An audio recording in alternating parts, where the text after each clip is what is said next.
and I was renting a little office space in town, kind of like what Shawn does. That's where you are now, right, Shawn? Yeah. That's a fake backdrop, Tommy. That's actually just a giant. He got that off of a local Target was going out of business. If he rolls that up right now, there's another one that happens to have. Yeah, and it has another backdrop, I think, of like the Laugh Factory, brick wall or whatever the hell it is, and another one with a neon sign on it. Oh my god! Now I want that. I want that so bad now. Blurred out office window. But anyway, yeah. So you used to rent a space like Shawn's. This is the Inkpulp podcast. Oh, there we go. Everything is working. See, in the thing there, Tommy, you should start telling you percentages of upload. It'll catch up in a minute. Hey. Where does it say that? Somewhere on your screen. Probably in the upper right. Upper middle, upper right.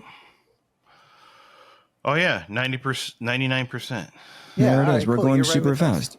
You know why? Non-spaghetti internet. That's right. Okay, so here we are. One more episode of the train that never stops going. Ladies and gentlemen, the Inkpulp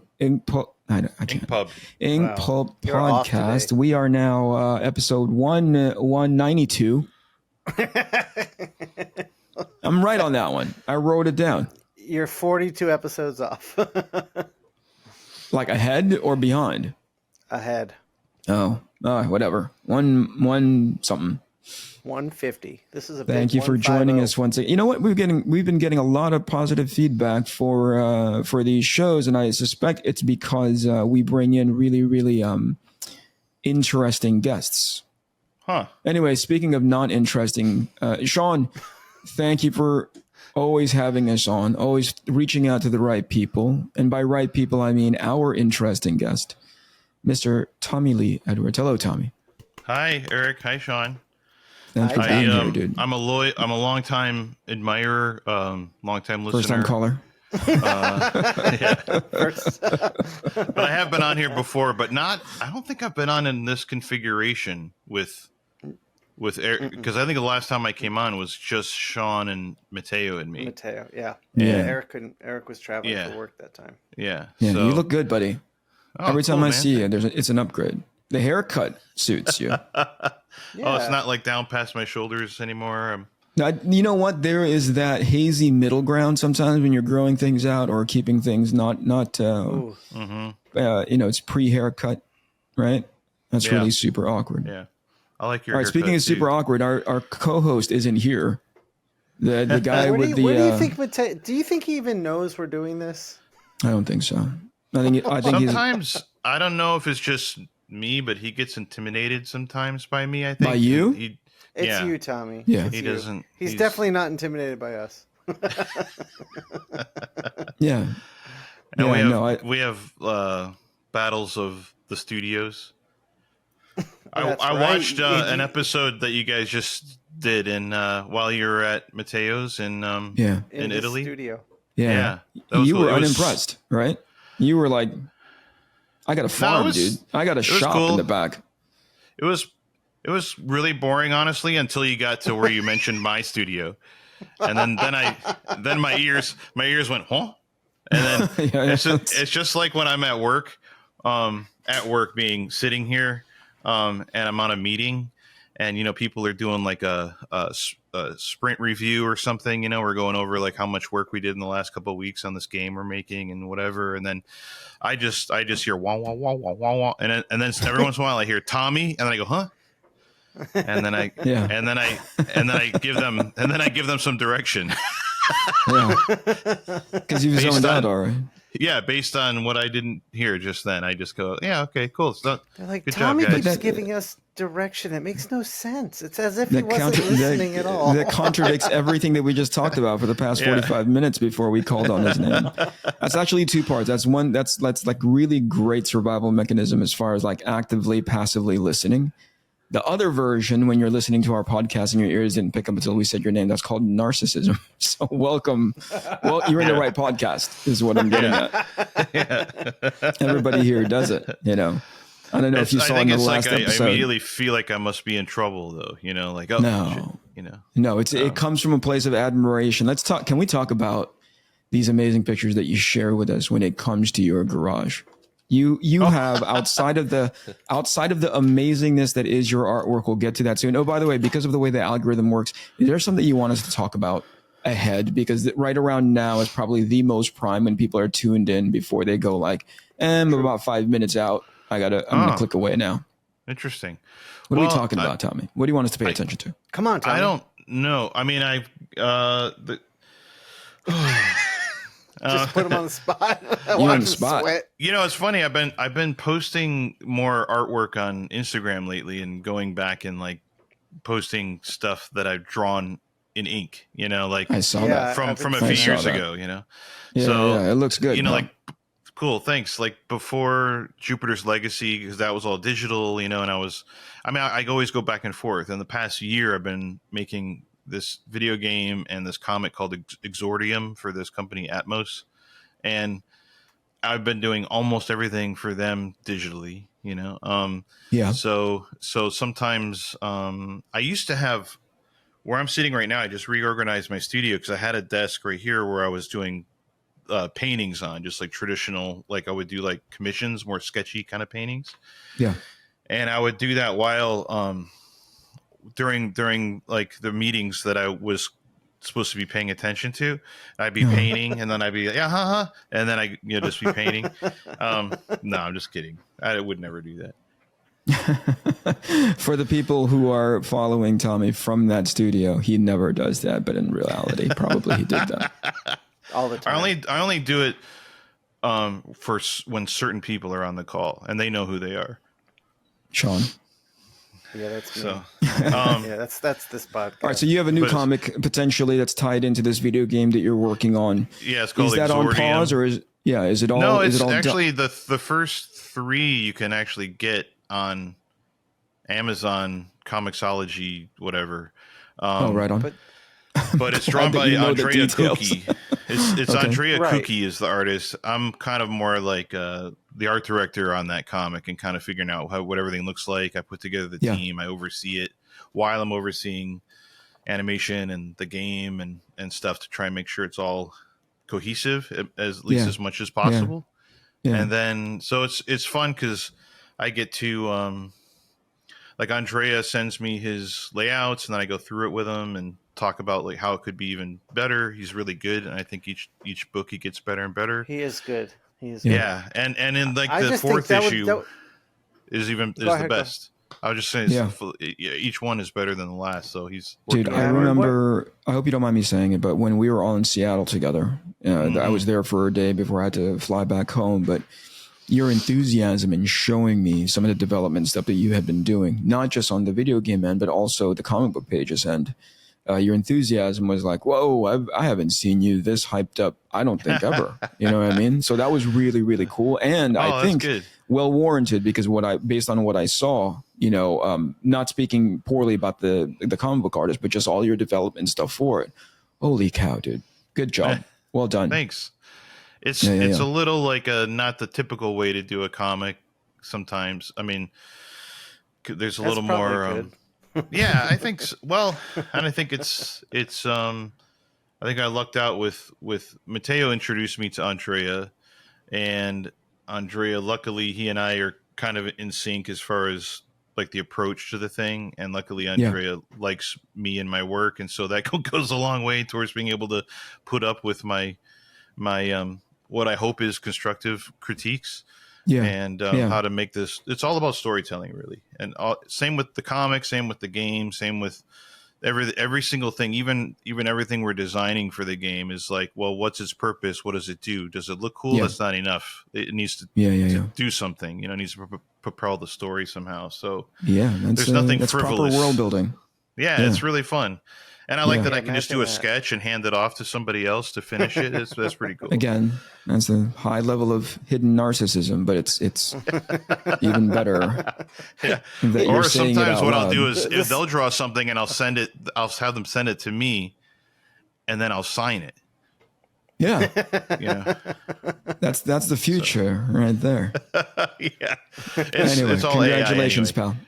Congratulations, pal. I'm incredible. Well, Tommy, it's fun. I was really like tired of being by myself. So, and I got really burnt out in comics for a while, like being here in my cave. And so that's probably what you were reacting to when I saw you in Seattle, is kind of like just that, like, oh my gosh, people. Yeah. So sorry, Shawn, I cut you off. People there, who buddy. use the same words that I do, art and drawing and painting. Yeah. Oh wait, let's not skip over the fully digital stuff that you're doing. I know you're saying that it's been a while since you've done anything traditional, which I have a huge like crush on. I remember the last time that I saw you when you were actually working on something was this commission for Magnum PI that you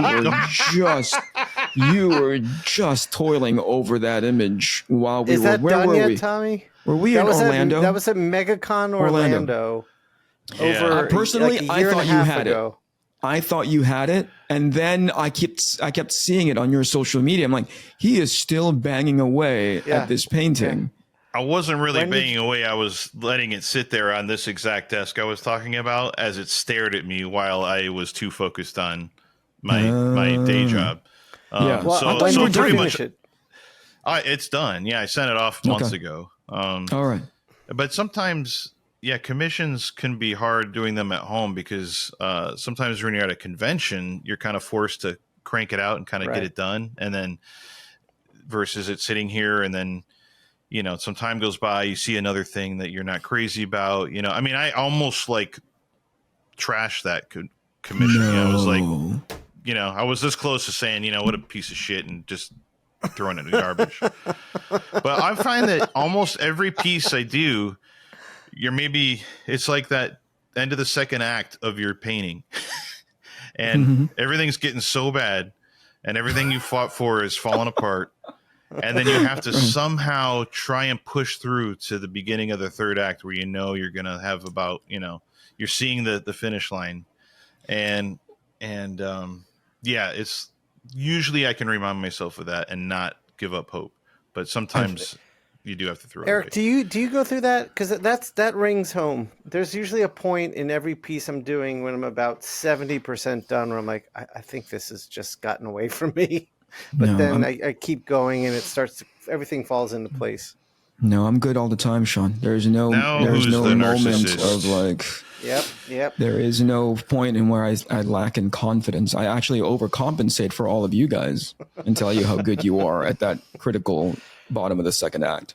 Mm-hmm. Yeah, but I've seen you tear up a drawing and throw it in a trash can. So don't. You're an inspiration to me, Tommy. I don't say that very lightly.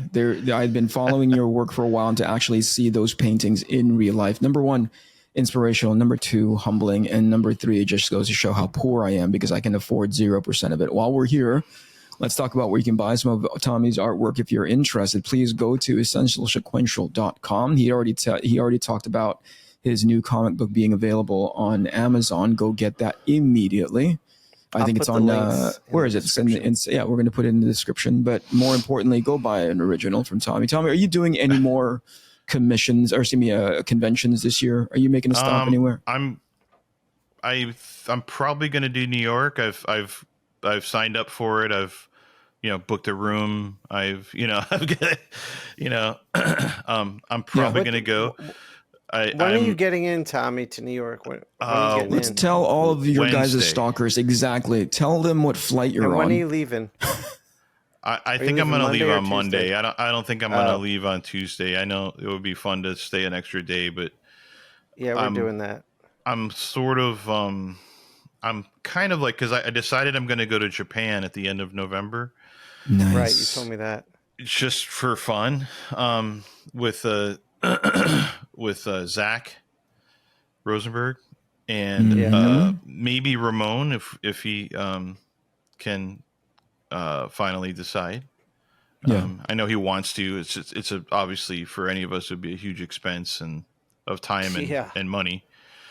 Yeah. So I have a lot of like points saved up for flights and all that kind of stuff. So it kind of is working out a little, like okay, and the prices of things weren't so bad, and I've kind of gotten to the point where if I don't have to go to a convention to pay for the trip, obviously it would help, but I'd rather go enjoy the city or the town or the country or whatever than sit at a convention and draw and Valid work. point.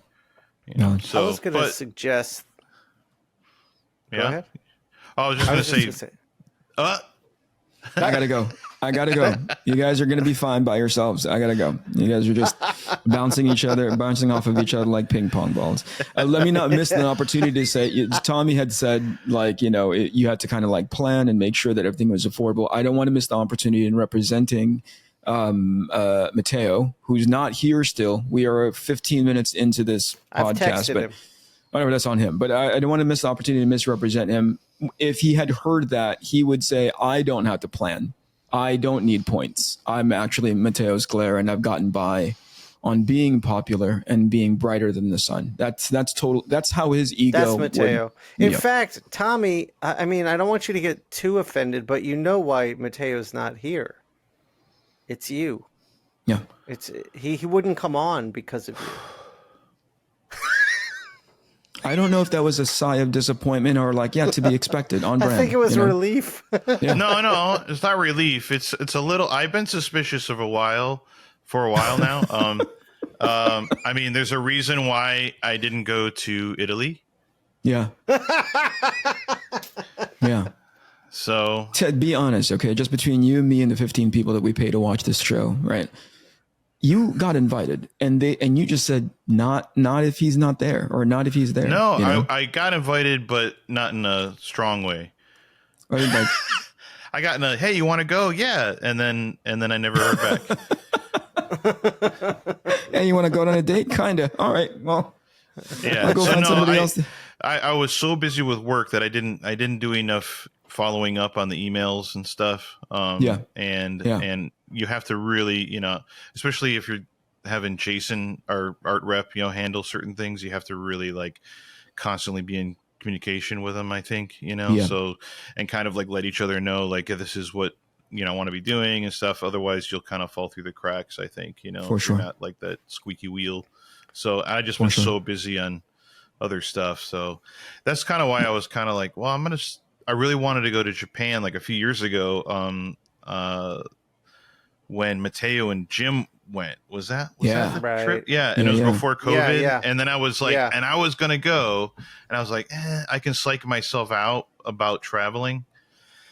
And I did that. Because you love flying, Tommy. I've never seen someone enjoy flying. Yeah, listen, can we talk you. about, just very briefly, not to embarrass you, but just as a point of reference of the quote unquote love of flying, can you tell me the story that you said when we met up in Seattle?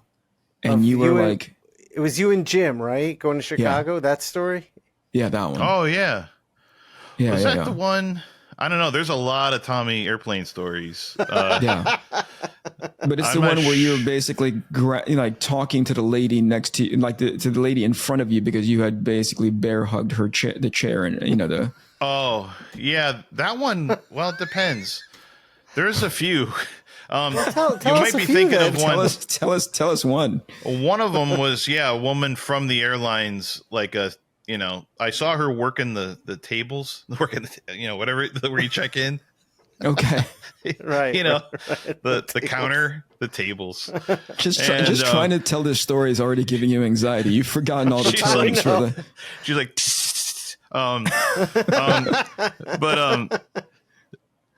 anyway, so she, this lady who obviously works for the airline, and she's hitching a ride to back home or whatever, and she's got her, airplane uniform on, and I start to freak out. And when I start to freak out, like, it's usually right when we're taking off. So, and then I need to talk to somebody. I need to, kind of distract myself. And so I asked her, I'm just like sweating and I'm gripping the seat and I'm looking out the window, and I turn to her and I'm like, hey, do you fly often?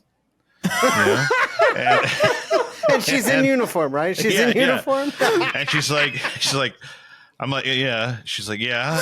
And I just, I mean, also I was on Xanax, which makes it really bad because I'm brutally honest when I'm on the Xanax. It's like your truth serum. It was the worst. So I talked about everything from, my dog to to gun rights to to like whatever, right?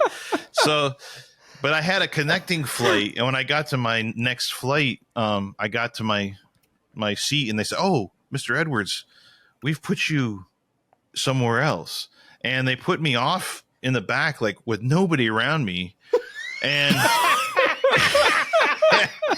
and it was like super obvious that she made a call, and she was like, "There's like a psycho," but sometimes it helps me if somebody's more scared of me, not scared of me. It's more scared of the flight. Sometimes I think they might be scared of me too. You sound pretty scary. Yeah, it was when they're like, what was it? Just recently, I was flying somewhere, and it might have been a Seattle trip, and there was this elderly woman sitting behind me, and as soon as we took off, and we kind of started to lift up, and the woman behind me just screamed like, "Holy fuck!" and she was maybe at least 80. And I was like, wow. And it made me feel so much better though, because I could put all my fear on somebody else.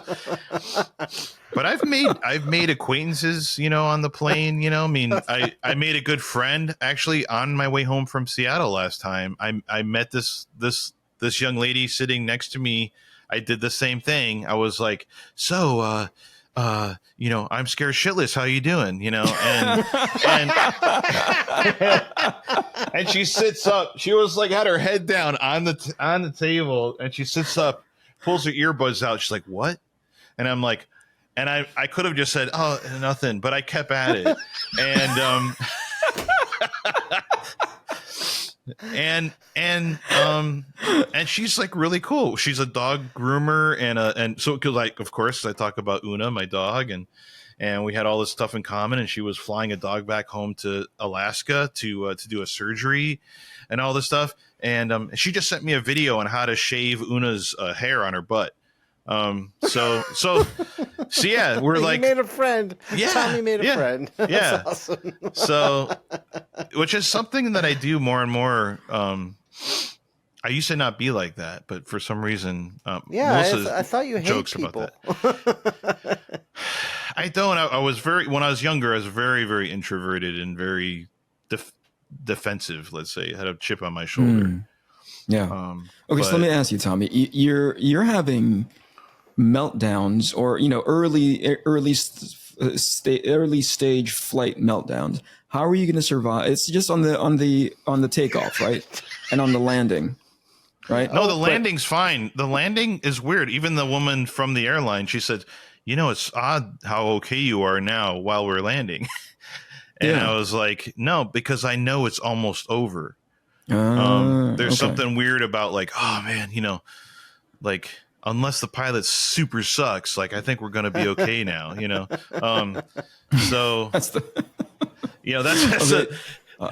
when we go to Japan, I'll be hoping that I can just be unconscious as long as possible. That's 14 hours easy. How much Xanax are we talking? Because I've seen Tommy after a flight, after a few Xanax and a couple of drinks. Yeah. Well, and usually I don't. The worst part about it is I don't. Was you were groggy. I was like, what the heck is going on? I didn't realize, you were coming down from this flight. I mean, quite literally. It won't be until the next day and then I'll talk about, like, we'll talk about something the next morning, and I sometimes won't completely remember it, which is kind of a scary thing. Xanax does that to me too. Yeah, I really don't like that feeling. That shit. Yeah. So if I could do it another way, I would try that. I want to talk to my doctor and see what's the maximum amount of Xanax and maybe Tylenol PM I can do. I think your doctor's going to say you can't do those together. That's not a good I'm gonna combination. Ask. I'll find out like how many hours. Tommy's like, can you prescribe me a cocktail of pills? Yeah. I'm already thinking about Michael Jackson and Prince, and I'm like, fuck, like. Can you get me some fentanyl? Yeah, I think that'll do it. That'll get you to Japan, no problem. A little fentanyl, Tommy. I think. Yeah, I mean, I'm just gonna have to. Yeah, I mean, but I'll watch a movie and I'll see some people sitting in the airplane in the movie, and I start to panic. What's that? So Really? yeah, but if I do it more often, I get better at it. But it's just it's so stupid. You know, I'm talking like just a movie where they're sitting in an airplane like a normal passenger. It's not like a Air Force One, you know, with Harrison Ford or something. Like, I don't what happened when you saw Fight Club and the plane just ripped in half in midair? I don't remember that. I was on Xanax. He passed out. He passed out on the spot. He wasn't even in his seat. He was walking by some other guy who was watching it. He just fell over in the aisle. Had to drag him over to the back of the plane where nobody was sitting with him. What did Tommy? Wait, hold on, Shawn. You asked Tommy to come over, right? To come and hang out, but spend the better part of his morning not working on pages and not working on his cars, which we'll talk about. What did you want to talk to him about? You had an idea. Did I want to talk to him about? Yeah. You said, "Hey, Tommy, come on down. Let's talk about all these fears that you have." Tommy's one of the gangs, so I feel like when we all get together, it's just fun, and I just thought we'd have a good time. I had no agenda, Eric. He has zero things to talk to you about. I want to know more about those cars. Sometimes it's good to have an agenda, though. I mean, sometimes that's what I think when I watch your show. There it is. Read between the fucking lines. Have something to talk about when you bring on your guests. But Tommy, you can sometimes go too far. You can go too far sometimes, where I think that sometimes if you try and really like, okay, here's what we're going to ask, and you script it all out, and then it's just like, fun. Yeah. So it's no fun.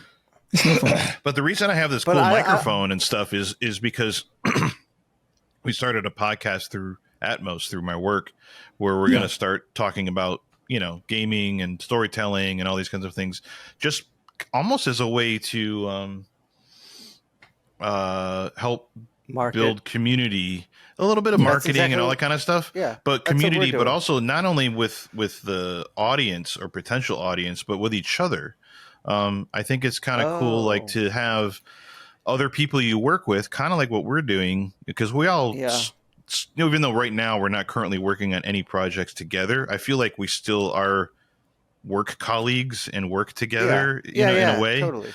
So I kind of feel like it's a little like that. See, this podcast has just made us all kind of hate and loathe each other. So the community of us is just crumbling. So I don't know that I'd advise that. I'm just kidding. I don't think so. You're not here enough days. You know what I mean, Tom? You get the one. It's like a convention. You come in. Can you see the disappointment on Eric's face? You hang out a little bit. You grab a couple of drinks, maybe a great breakfast or something. But in a few days, you're going to get back on that plane, have a panic attack, but be home in a few hours, right? Mm-hmm. That's okay, right? I get to spend every week with these dum-dums. Every week, something like this will come up where I ask them a very sort of reasonable question. Hey, what do you have for our guest today, Shawn? He's like, I just wanted to have him come on. Like, you could have made that into a phone call. You could have called Tommy and he would have been totally fine talking to you. But instead, have him freaking ramp up his camera, ramp up his really great setup, and let's do it on a thing where Jamie has to kind of stitch this thing together to make it somewhat interesting. Jamie, I'm sorry ahead of time. No, Jamie, you're kicking ass. Tommy, we have an editor now. I don't know if you've known this, but I noticed the last couple episodes, especially. Yep. And that's it. It's just been the last two. And even like I like that little promo like story thing you had about talking with Mateo about how he doesn't shower and stuff, that's our editor. Yeah, I think that's great, man. I think that's fantastic. Yeah. I think that's really cool. It makes it fun and feels professional, and for once. And I think that like the stuff with but man, that is really true though. Everything that Mateo was saying about how now he was saying the reason he doesn't want a studio outside of the house is because he'd have to get dressed and take a shower and blah blah blah. Right. But my I don't have pants on right now. Like, you wouldn't know that because unless you're my asshole nosy neighbor, that guy, you wouldn't know that, because like I'm not seeing anybody, I mean, Shawn, you've been here. That's all woods, you don't see neighbors or anything. So I got to get up there. I need to take a trip up there and hang for a weekend. That'd be awesome. Well, He you just know, invited himself to your house, Tommy. He just said, "Hey, listen, I know you don't ask me to." I've been at Tommy's house so many times. I understand, but most of the time he invites you to come over. It's not just like no, he never randomly, invites me. I just invite myself. Yeah, no. I'm inviting you as well, Eric. Not your kids, but you can come. Yeah. That makes sense. That's actually a great invitation. Thank you very much, Tommy. You just made me have you gave me hope for the future, dude. That's the thing is I'm done with my kids now. I mean, not really, but they are 22 and 24, and I'm just like, is Scarlett 22 now? She just turned 22. Yeah. Congratulations, pal. You kept somebody alive 22 years. Good job. Yeah, no, thanks. Now it's up to them. But you're kind of done. You're like a Vegas card. You're like a Vegas card dealer. You're just like, clap your hands like this. You're going on break. You're freaking done. Well, yeah. Now I'm like, that room, like Scarlett's room is now like, like I'm turning into like, maybe a cool room to hang out. I have all these dreams in my head of I want to have like a cowboy room. Wait, what's a cowboy room? What's a cowboy room? Yeah. It's all Western. It's all Western stuff. It's all. Do you have hats? Like as you enter, you have to put a hat and boots on. And spats and nothing else. Dude. Yeah, but chaps. That's the word I was looking for. Yeah, chaps and spurs. I thought you meant like spats, like Uncle Scrooge, and just walking around with things on your feet. Yeah. Okay, wait, listen. Before you get down the cowboy room, Jesus Christ, can we talk about the thing that I was asking you about? What you have a multiple restoration projects, don't you? Like as far as cars are concerned. Uh-huh. You actually, your garage right now is the size of some small Colombian compounds, right? Like it's huge. It's beautiful. No, it's not. It's not. No, yeah, you don't make drugs. Well, there's two garages. Okay, fucking A, Tommy. One is the one that I work at. One is the one I work at. That's owned by Diaz. And that's the one that he's not fictional character. He's not a fictional character. No, he's a real person. There's been an ongoing joke for 10 years or something about Diaz being not real. He's basically my Snuffleupagus. Yeah, he's my Harvey. So it's just like that movie A Beautiful Mind where you just have multiple people in your life. You're like, that probably doesn't exist. Right now, Tommy's in his studio talking to a mic. There's no one on the screen. Oh man, dude, I just got a really bad feeling in my heart. Is that really happening? God. Melissa's outside like, what is going on with him? Yeah, the dogs are right now. We have Henry's dog too, Kaladin, and they're both looking at me through the glass. I won't let them in because I'm on the phone. Listen, get back to the don't worry about Henry's the dog. at the beach. Jesus Christ, Shawn. Fucking A. Stuff that you could call Tommy about and just be like, hey, let's catch up and just blah, blah, blah. Where I'm doing my very best, in a way to talk about. I'll get out of your way. No, hold on, Mr. Inkpulp podcast. You're going to come back in. Let's talk about those cars. Why is it, Tommy, that you are so good at so many different things? First of all, Art, we're going to what's the car obsession about? Where's that come from? That comes from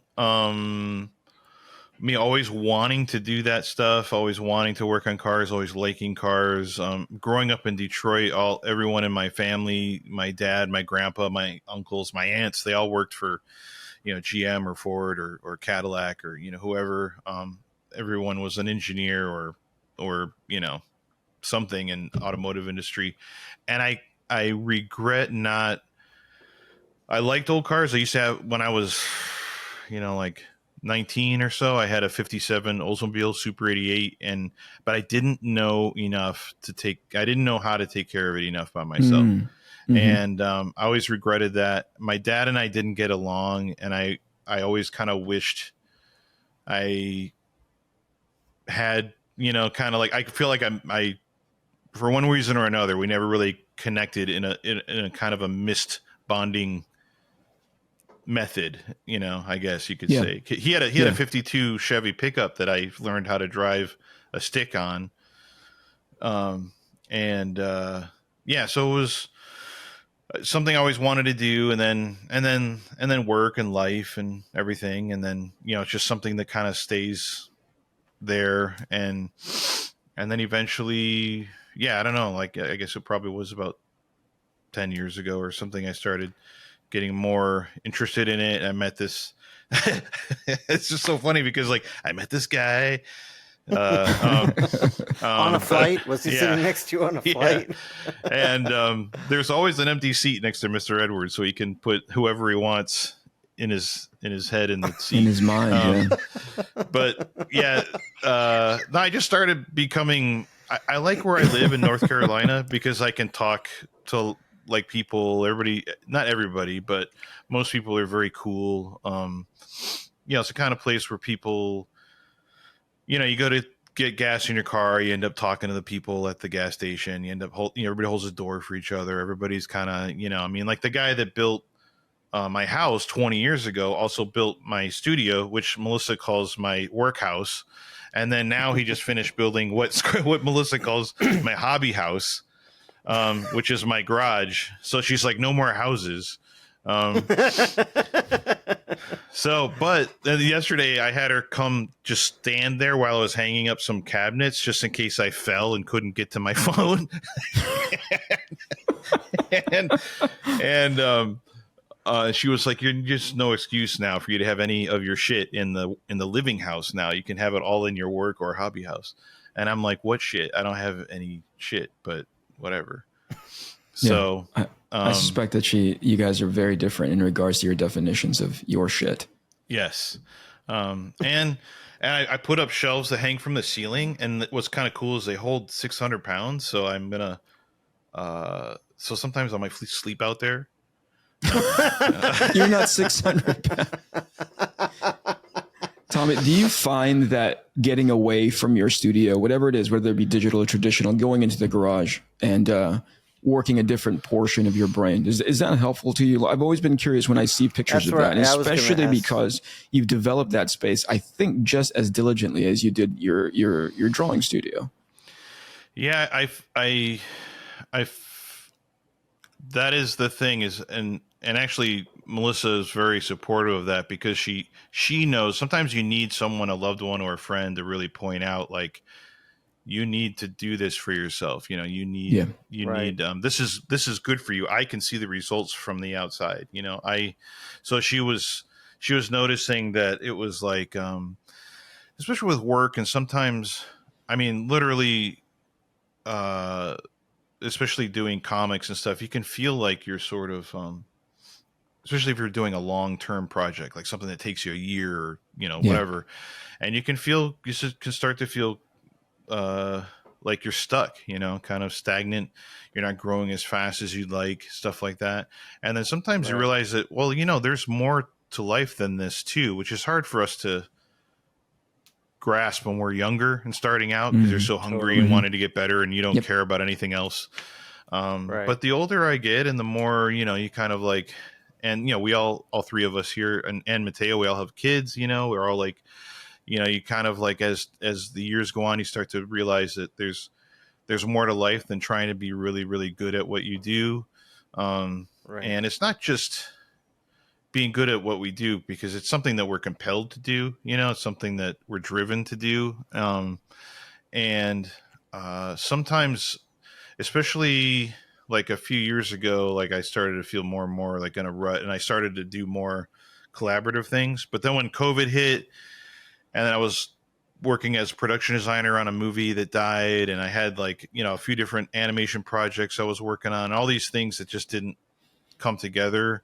And then I was working on Jupiter's Legacy, and I felt like creatively I was pushing myself, but I still just, I don't know. And then, so the car stuff has been a really good, like if I miss a Saturday, it's only one day a week. And then, especially when I was doing comics, there was one time when I just took 2 weeks and just worked at the garage every day and like didn't do anything else. And that was like the best, man. And every day feeling like I learned a new thing. And every day I'm like, I'll struggle with something. And then Diaz, my imaginary friend, will show up and say, I have a tool for that. And and it gets me out to. I mean, all on Saturday was so hot, and I was hunched over my car, and I had an exhaust leak, and so I had to replace these gaskets. Luckily, that's all it was. So, but that meant taking the intake and the exhaust manifolds off the engine and all this stuff. It wasn't that hard, but it was just because it was so hot, and I had to reach and do all these tiny little things, and my thumb bothers me a lot, and I was just like dripping. and every once in a while Diaz comes up and goes, God, you're still working on that, and then so we give each other shit just like we do, and but then Diaz's son was standing there, and he was like, you're almost there, man, you're almost there. And I'm like, and then there's this old guy Pete that shows up all the time. There's always like some old guy who comes and hangs out, and Pete's like, so you do this for fun? And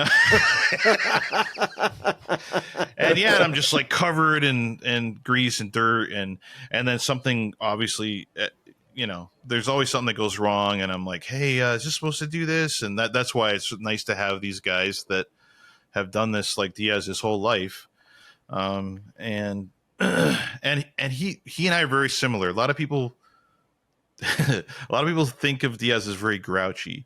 And he is, and he can be. Really? But it's sort of like if you imagine someone, like if I'm in my studio working, and if somebody's in your studio with you in your space, that can be tough. You go to grab a T-square, you go to do whatever, and there's somebody there. There's somebody, and I think I've understood that about him, and we have this.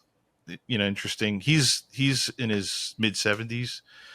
So he's been doing this for 50 some years, so he's got a lot of really amazing stuff to hand down. And in a way, it's sort of, maybe it's a little bit because I didn't, like I mentioned, not having some of that stuff with my dad, and kind of wanting to have like some sort of like a mentor kind of figure. It's great. I just love it. If I miss a Saturday, it throws off my whole week. Really? So yeah. I mean, and now, especially this past year, having this like, regular job where I'm on a salary for the first time in my life, and I have like, I work, during the week, and I'm always on calls with people around the world doing this stuff and having meetings, and it's always kind of like, man, I never understood why people looked forward to the weekend before this. Because for us freelance, you're like, every day is the same. You're like, I mean, maybe you have to go and carve out some time for yourself. You don't have an automatic like weekend, if you don't work, you don't get paid. And so it's this. So it's been a pretty good year, like for me, for having this little bit of a change of, pay time off. Like I didn't know what that word meant, PTO, until a year ago. I was like, what is that? You get like paid vacations? Yeah. Wow. Yeah, I know, it's crazy.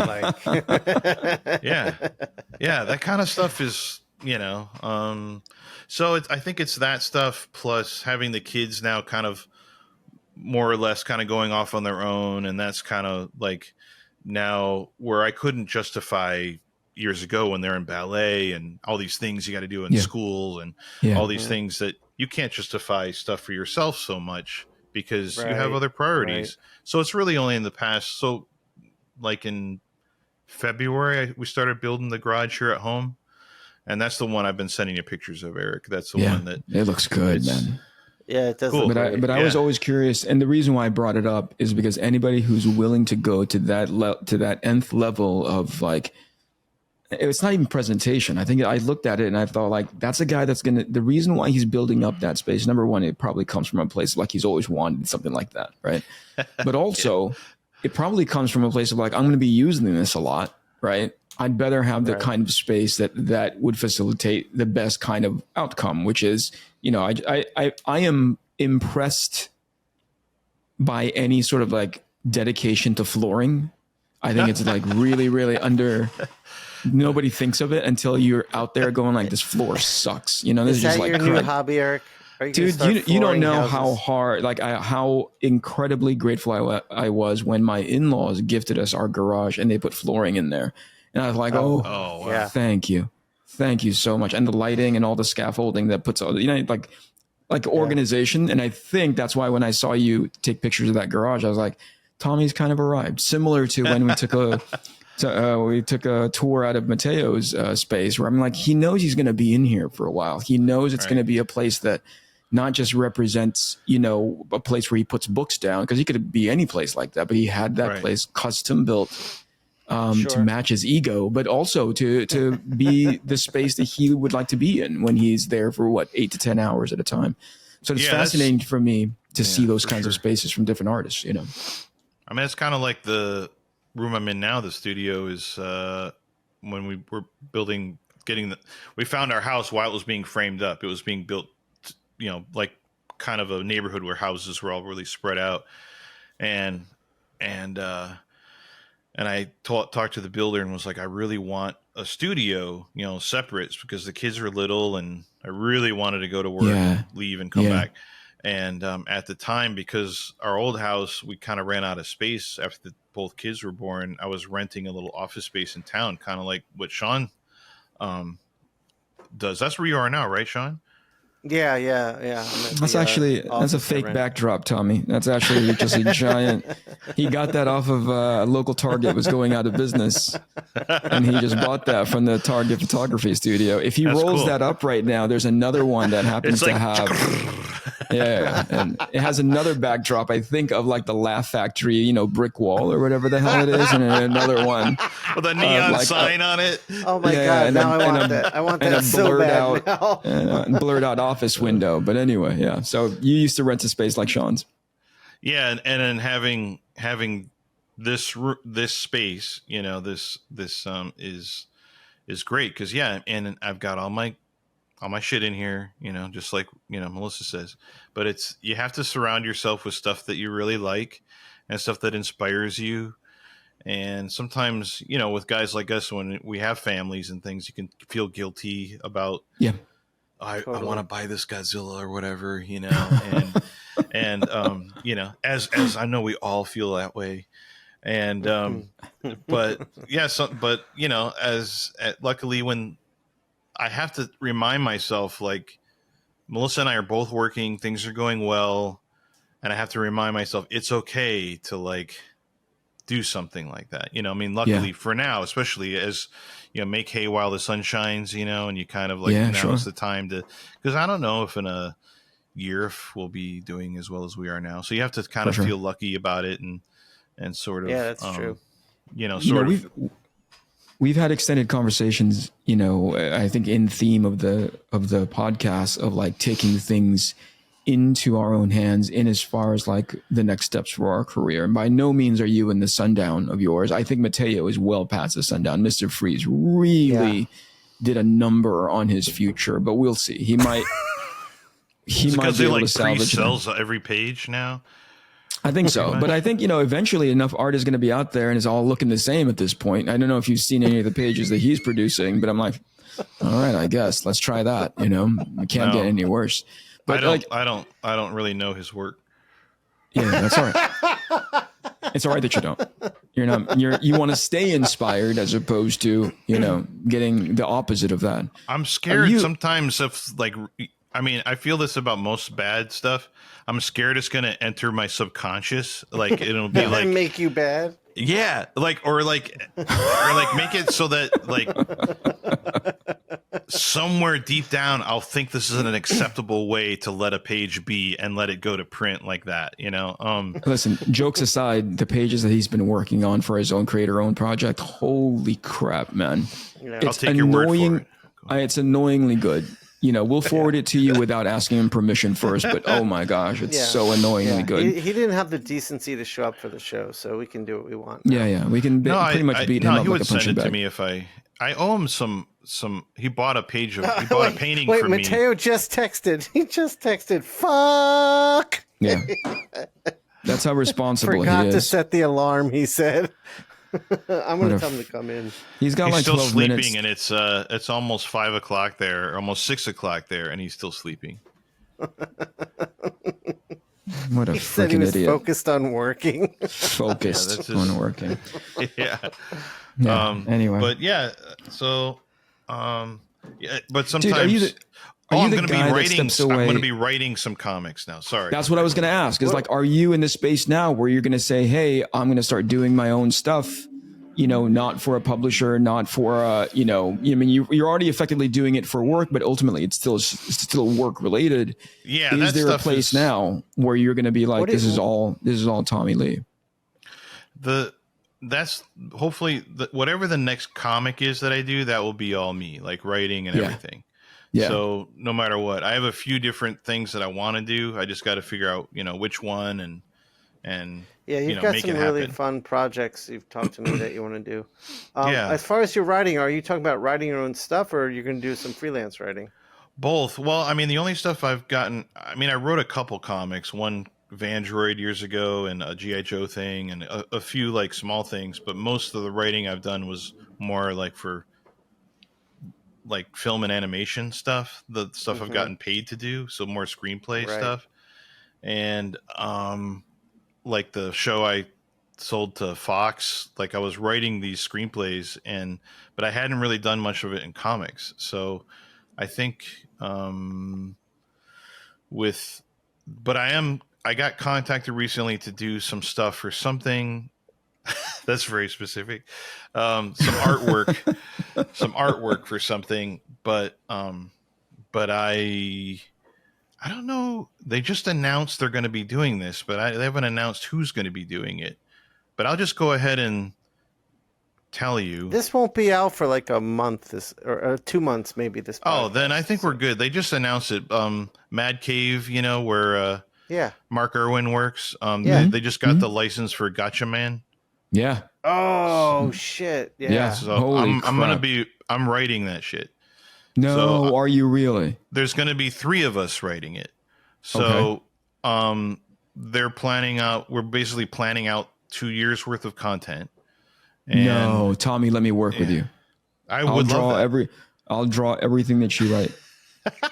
No, you won't. There's no way you have the time for that. Here's the thing. I love Gotcha Man. It's what I grew up on, right? And that's all of us this age. Yeah. Dude, I've just wanted to have something to do, especially when they re-released it in 95. I lost my freaking mind when they redesigned all that stuff, And so what we are doing is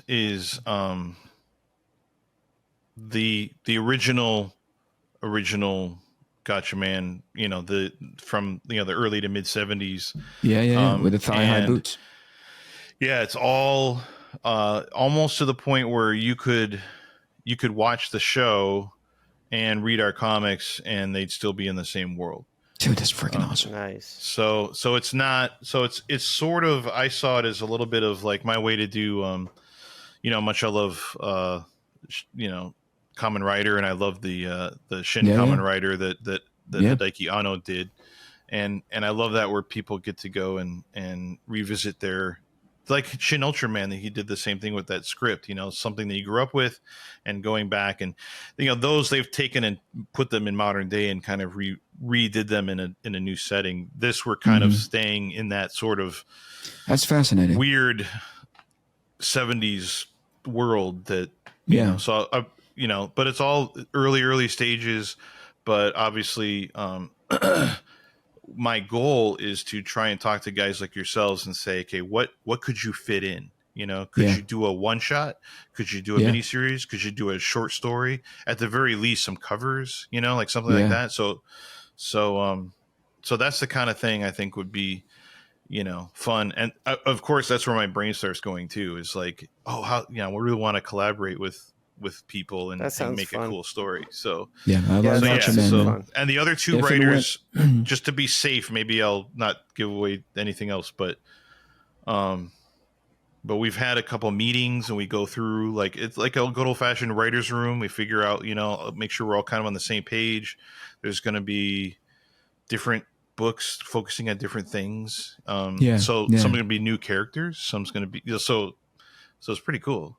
Do those Sounds writers like a know lot of Gotcha fun. Man? In as much as, your love and affinity for it, do they have an understanding of that version? That's the thing that I have to give props to the people at Mad Cave, because I didn't know these guys. I know of them. They're professionals and they have good track records. But I don't know them. They don't know me. I think we all know each other's work, sort of, but it's easier sometimes to know an artist because they can just look at and see my work. And I think I've probably been doing stuff longer than them. So they probably know me but I don't think they knew that I was a writer. And probably a lot of people don't know that. So I think, but this was my way of saying, this is something I'm very passionate about, and I really want to do this. And then I basically hustled and pitched myself as somebody who would be the best person for this job. That's great. So Congratulations, I'm really pal. excited. I'm excited. I'm saying this in true earnest. When the time comes when you're like, hey, I'm ready to pull the trigger and having these conversations, please keep me in the mix. I just emailed them about that last night. So we're waiting to hear back from, the studio in Japan that we're licensing it from. So, right. So there's a lot of all that kind of, you send them like, here's what we'd like to do. They come back with some notes, and then, but for the most part so far, they're really inviting a lot of cool freedom. I got to let in the guy who's super late. We're about 10 minutes away from signing out. No, we're almost done. He's going to get 5. Let's give him his shine for 5 minutes. Here we go. Oh, it's not even working. Yo, you hear me? I'm looking for my off. How do I sign off? Mateo! Yo, do you guys hear me? Yes, we sound. can hear you just fine. Is this the new computer? Is that what this is? No. This is still the old one. I gotta, gotta take some time to, set it up and everything. You're removing crust out of your eye like you were sleeping, not really, focused on work like you said. It sounds like you just fell asleep in the middle of the afternoon. No. I literally just finished working. I don't know why, but it didn't insert the whole thing in my calendar.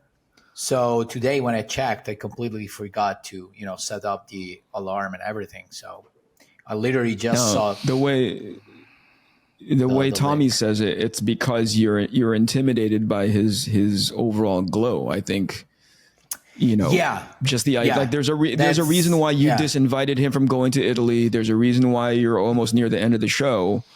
Not showing up. I didn't want him to find out this way, but that's what it is. Probably it's better this way because he's away from me, so it's not able to harm me in any way. So I just fucking hate you, Tommy. I just don't like you. Cool.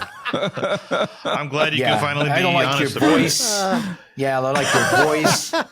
You're too fat, honestly. My big head.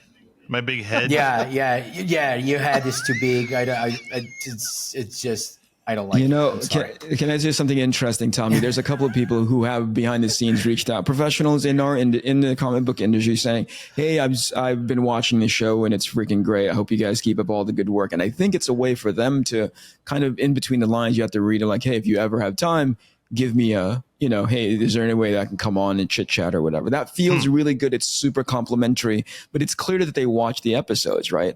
Wait until they get this one and where Mateo proceeds for the next 2 or 3 minutes, just berate the fuck out of you and your big head, and doesn't like the way you look, the sound of your voice. It's going to become a thing. It's going to be like what? People, it's going to become a thing. Like people will come on just to get insulted by me. There's a restaurant. There was a famous restaurant in Rome called La Parolaccia, basically the swear word. So you basically enter, and the first, since you enter, they start insulting you like really badly, like call That's your like Dick's Last Resort. Call your partner a hoe and everything. So I wouldn't like that. I wouldn't like that. He doesn't like that now, Mateo, is what he's trying to say, but you did it anyway. I think my feelings would be hurt quite badly. Wait, Mateo, is this place in Naples? Is that what you're saying? This is a Naples restaurant? No, it's I think in Rome. No, it's in Rome. It's in Rome. Do you But they remember probably that, have one in Key Naples and- as well. What are The you saying, Key and Tommy? Peele episode where there's the insult comic on the Key and Peele one. Did you guys see that one? Where Yeah, and we've then there's seen that all one those guy sitting in the multiple times. audience and he's got burns all over himself and everything, and the insult comic kind of keeps skipping him, and he's like, and he has to talk with one of those things, and he's like, do me, and he finally does it. It's so messed up. He finally does it, and the guy's like, and he starts crying, and he's like, and he's like, hey, you told me to just go at it. He goes, I thought I could take it, and everything. And the tears are stinging his burns and stuff. This is that episode. Mateo sleeps through the scheduled time, comes in for the last 5 minutes, and then starts insulting you. And you're like, I thought I could take him. And then I'm leaving earlier. Like, I'm not even closing the episode. Just insults, and then and plug then you're out. gonna Wow. Tommy, we are at Mateo's the become a segment of the show now. we are at the hour mark. Previously, We're at the it hour- was poop talk, and now it's just insult talk, and that's it. Mateo the insult comic. Trash talk. I'm trying to gracefully get he's you like out of Triumph. here, Tommy. I'm He's really the trying to Italian- gracefully trying to get you out of here with as much dignity as possible. No, But I'm gonna that. hit the stop button now. Tommy, thank you for swinging by. Sean, Thank you, always Tommy. thank you for Thank you. Thank you for And having you're the welcome, target guys, for backdrop. this pearl later dropped. The 5 minutes I dropped. I don't think a pearl is what I would consider that's just A dropped in lasagna. the last 5 minutes. Yeah. I'm so All right, Mateo, you I'm need so to stick glad you around made because it your spaghetti internet is going to hold everything up. So you got about another 45 minutes. You got to keep that Actually, tab the whole- open. Mateo, did your new computer come with new noodles to hook up the internet, or is it the high fiber kind? the fettuccine Wi-Fi. Yeah. Fettuccine Wi-Fi. All right, that's it. I'm going to hit the stop button. Bye. This is the Inkpulp podcast. This is the Inkpulp podcast. Comics, hip hop, life.